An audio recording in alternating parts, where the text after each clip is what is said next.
Many different sleeping disorders out there, whether it's narcolepsy, insomnia, some people suffer with sleep paralysis, and those are actual things, but not everybody actually has those disorders who thinks that they do.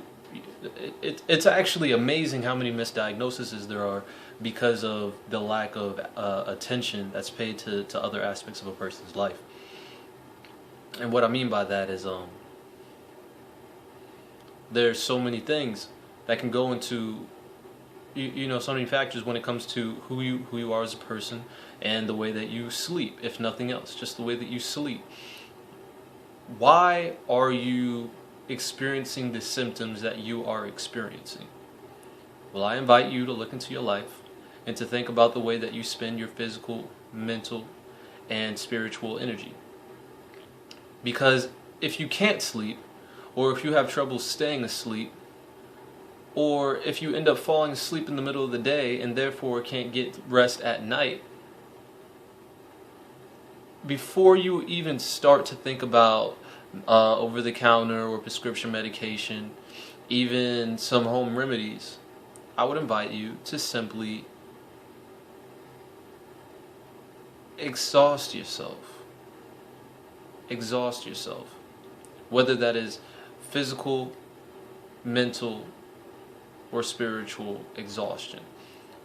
What I mean by that is, of course, you may work, you may exercise, you might read books and go to meetings, but for some reason, and in most cases, I'm not going to say with everyone, in most cases, people just don't really realize that their body needs a certain amount of activity on a spiritual, mental, and physical level in order to be sufficed.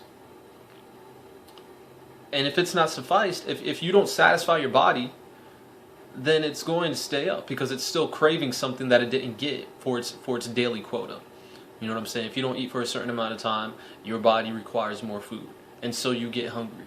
If you don't drink water or any type of liquid for a certain amount of time, you become thirsty. And it's the same thing. But at the same time, it's kind of like the opposite. Your body is energized. You have energy because of your lack of activity, or because of your body's desire to take in more activity. And those activities are contingent on the person and the way that you're specifically built biologically. That's a biological thing. Humans, all through, whether you believe in Darwinism or the naturalist concept or Adam and Eve, it's still held true to an extent that we are very adapting creatures. We adapt for whatever reason.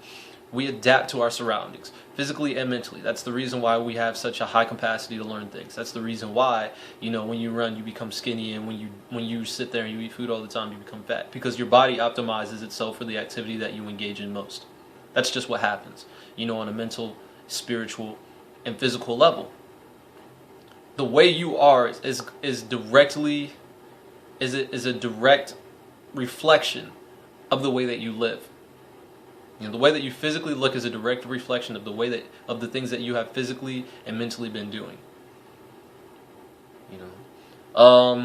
Think about next time you go to bed and you can't fall asleep, or the next time you go to bed and you suffer from sleep paralysis. In case you didn't know, for those of you who actually suffer from sleep paralysis, what that actually is you waking up in the middle of sleep. Sleep paralysis is linked to a history of either inappropriate sleep cycles or just a lack of regular exhaustion. Let me put it that way. And what will happen is, while you're asleep, you're actually waking up regularly over the course of the night. If it's happened to you once, then it's just happened to you once. But there are people that actually go through this sometimes several times a night. While others will go through it less frequently, but still pretty frequently, daily, weekly, monthly basis. But the reason why you're experiencing that, the reason why you can't get good sleep, is because of your lack of exhaustion. You're trying to sleep when your body doesn't want to sleep because you haven't ran enough. You haven't, lifted enough weights that day. You haven't spoken to enough people. You haven't read enough books. You haven't gone to church, you haven't prayed. For some of you, it's as easy as that. You will get a good night's sleep if you just prayed. Try it. You know, if that's not something that you're necessarily interested in, go to a study group. Go read some books or something. You know, go join a book club. Just start speaking to more interesting or more mentally stimulating people. And like I said before about the adaptation of humans, which we're all aware of, I'm assuming, is as long as we continue to be adapting creatures, your capacity for learning physically, mentally, spiritual tasks is going to grow. And so as your body actually adapts to the new behaviors that you're exhibiting in order to make your body sleep, it's going to require more intense activities, or at the very least different, activities. You don't really, there's no such thing as a dead end. There are no limits, there are only plateaus, right? That's Bruce Lee. And what I think he meant by that when it came to anything, because he was a philosopher as well as a martial artist and an actor and a father, but I'm not even going to go into all of that. The whole thing is like, it's true. It's true that you can physically do a certain amount of work, and at one specific time you may not be able to get everything done. You may not be able to lift, however much weight you wanted to lift. You may not be able to understand the book you wanted to write a dissertation on just for the heck of it. But, as time goes on, you'll be able to do those things.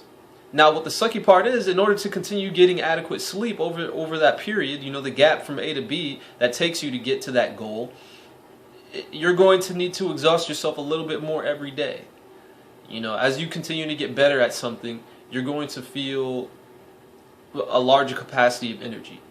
You're going to start moving a little faster. You're going to start thinking a little faster. And you're going to say, oh, well, this amount of activity isn't really doing it for me anymore. Oh, why have my symptoms of sleep paralysis and narcolepsy come back? And it's directly linked to your body's adaptation, to your body and mind's adaptation to the world around you and the activities that you've been practicing, hopefully on a regular basis. Because it's pretty much proven, if you're not consistent with something, there will not be any physical change. And it takes a little bit more than consistency. It also takes, love and actual effort. And more times than not, in order for someone to legitimately put effort in something, it takes more than just a competitive spirit. They need to actually love what they're doing. That's up for debate. But there really aren't too many competitive people out there. People just want to be liked and kind of go on their own business, doing their things from A to B and not thinking about what the other dude is doing in terms of trying to beat him. Jealousy is definitely a thing. We've all felt it.